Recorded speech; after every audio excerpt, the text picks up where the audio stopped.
welcome you back to Stony Brook.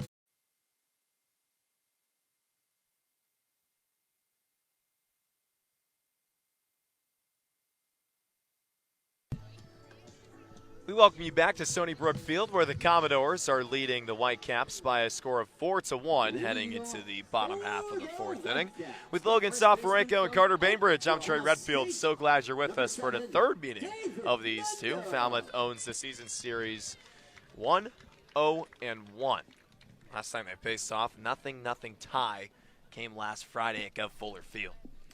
Jerron Watts-Brown on for his fourth inning of work, and it starts against David Mendham, who is 0 for 1 on the afternoon. First pitch to him. Slider misses low and away. Didn't go around. Ball 1. Cozart was very adamant that he did, but clearly no swing around. Good check there by Mendham. It's one of those checks from the catcher that just shows that he has his pitchers back. 1-0. Fastball high and away. 2-0 now. Mendham playing first base today. Comes out of Oklahoma State, where he had 276 with 11 home runs. It's a righty on lefty matchup. Watts-Brown is working from the windup. Has his sign from Cozart, kicks and fires. Fastball too low, ball 3. We've seen a couple of walks today, not incredibly harmful, but leadoff walks, they never result to anything good. Infield straight up, so is the outfield. 3-0. Fastball too low, ball 4. 4-pitch walk given up by Jerron Watts-Brown. It's the third base on balls allowed by the Long Beach State Dirtbag today. I saw a lot of 4-pitch walks last night against the Hyannis Harbor Hawks. Saw 2 from the Falmouth pitching staff.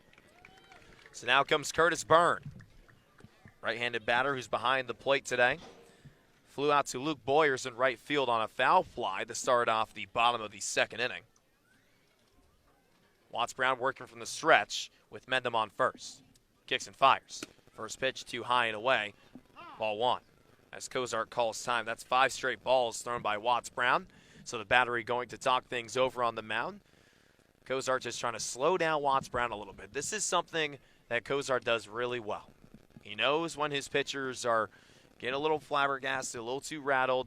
Sometimes they just need a second, and Cozart honors that. 4-1 your score. Falmouth in front of Brewster. 1 on, nobody gone in this bottom half of the fourth inning at Stony Brook Field. Byrne takes a deep breath, steps back into the right-handed batter's box, puts the bat on his back shoulder. Watts-Brown comes set on the mound. 1-0. Fastball at the letters and inside, but enough for strike 1. So count even with Mendham on first base, who got aboard via 4-pitch walk. Jacob Walsh holding him on over there. Watts-Brown comes set. Kicks and fires. Fastball swinging a grounder through the hole on the left side for a base hit. Curtis Byrne is now 1 for 2 on the afternoon with a single as Mendham goes over to second. And it now brings up Grayson Tatro, who serves as the tying run with no one gone in this bottom half of the fourth inning. Falmouth 4, Brewster 1. Well, this guy's an RBI machine, and he's been very successful against the Falmouth Commodores, Grayson Tatro. So you got to be able to attack him, but be cautious because, like you said, one swing of the bat could tie this game up. And we've seen some home runs that have been close here at this ballpark. He's 0 for 1 today with a ground out to second. Mendham on second, Byrne on first. Watts-Brown peeks back at second. His first pitch, he went around. Strike 1. Tatro brought his bat around home plate in the left-handed batter's box. So it was a pitch that was low and inside of fastball, and it's 0-1 on the right fielder out of Abilene Christian. Righty on lefty duel, Watts-Brown working quickly. Already has his sign. Kicks and fires. Slider, and Tatro swords that one. It's now 0-2. Grayson Tatro is a guy who dominated with ACU this season. 17 home runs, 66 RBIs, 16 stolen bases. All of them led the Wildcats. He's down 0-2 with no one gone in this bottom half of the fourth inning. Watts-Brown from the stretch has his sign. Looks back at second. Looks back again and deals. Fastball too low, ball 1. Last time the Doors and Caps faced off, there was this heckler at Gov Fuller Field, and he was going down the roster, and he was saying, Hey, Grayson, you go to Abilene Christian. Where is that? I turned around and told him, it's in Texas, and they're in the Southland Conference, too. He had the Brewster dugout fired up on the third base side. A lot of the Whitecaps players were saying, yep, yep, yep, each every time the heckler was saying something. The 1-2. Slider, swing and a miss, strike 3. Jerron Watts-Brown picks up his first swinging strikeout on the afternoon. It's his third overall, and there is one gone with 2 on in the bottom of the 4th inning. Falmouth leads Brewster 4-1.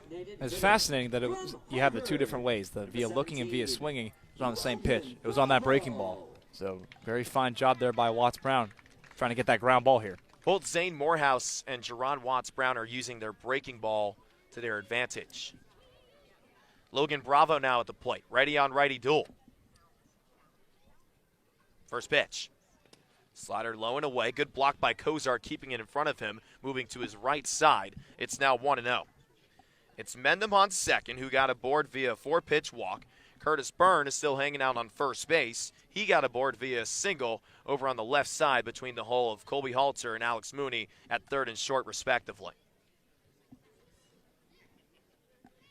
Bravo back in the right-handed batter's box. Watts-Brown has his sign from Kozar. Comes set from the stretch. 1-0. Fastball inside, but an up for strike 1. Bravo shrugging his shoulders a little bit because he didn't really like that call. That's not a pitch you're swinging at when you're ahead in the count 1-0. His mindset there. It's now even at 1. 1 gone, bottom 4, doors up 3. 2 on in this bottom half of the 4th inning. Watts-Brown peeks back at second. Looks back again and deals. Slider, swing and a miss, strike 2. This is something Watts-Brown is comfortable in, it feels like. He has runners on, and he finds a way to dominate. Demonstrated that in the first inning. Yeah, he's demonstrated that all season as well. Likes to find the mentality of strike 1. Find the first strike and dominate. Peek back at second again. 1-2. In the dirt, blocked by Kozar. Count even at 2 now. For the second time. For the second time. A great job back there in this at-bat. Jacob Kozar, the catcher out of NC State, started in 42 games this season. Told me it was an easy choice to go play college ball in Raleigh, North Carolina, because Elliot Avent, the rest of the coaching staff, live and breathe catching. 2 on, 1 gone. Bottom 4, doors up on the Caps, 4-1. 2-2 the count on Logan Bravo, who is 0 for 1 today with a strikeout looking. The pitch.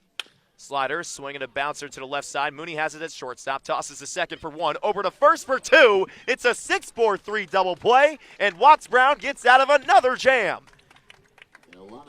That is huge. And the Commodores will take it any day of the week to close out the 4th.